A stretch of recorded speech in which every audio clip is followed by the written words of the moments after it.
वंदे मातरम वंदे मातरम वंदे मातरम वंदे मातरम जिंदाबाद जिंदाबाद जिंदाबाद। আপনারা জানেন ঘূর্ণিঝড় রেমালের তাণ্ডবে পশ্চিমবঙ্গের উপকূল এলাকা এবং বাংলাদেশের উপকূল এলাকা ইতিমধ্যেই বিপর্যস্ত, কিন্তু আমাদের রাজ্যে রেমাল না হলেও আমাদের রাজ্য বিপর্যস্ত হয়ে পড়েছে একটা অপদার্থ সরকারের অপদার্থ কার্যকলাপের জন্য।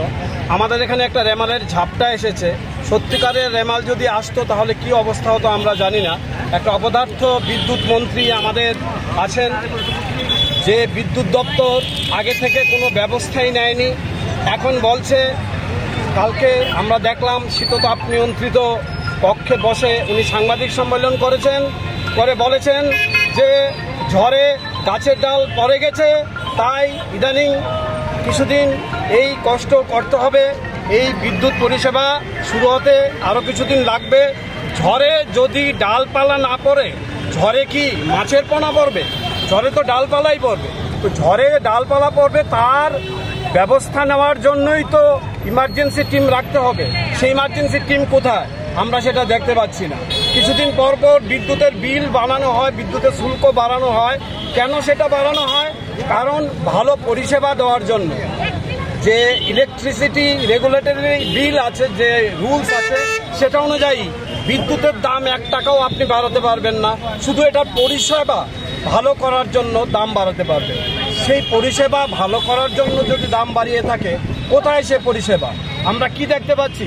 আজকে সারা রাজ্য অন্ধকারময়।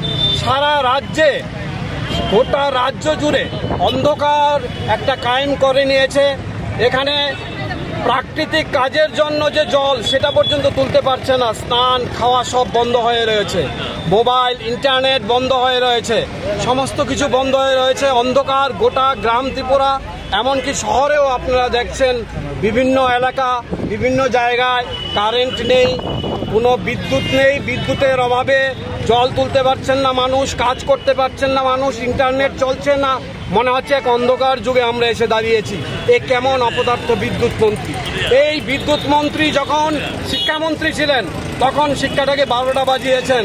তিনি অক্সিজেনের সায়েন্টিফিক নেম O2 না বলে 02 বলতেন, কারণ ওকে জিরোর মতো লাগে, এটা তার ব্যাপার। কিন্তু শিক্ষা ব্যবস্থাটাকে 12টা বাজিয়ে গেছেন।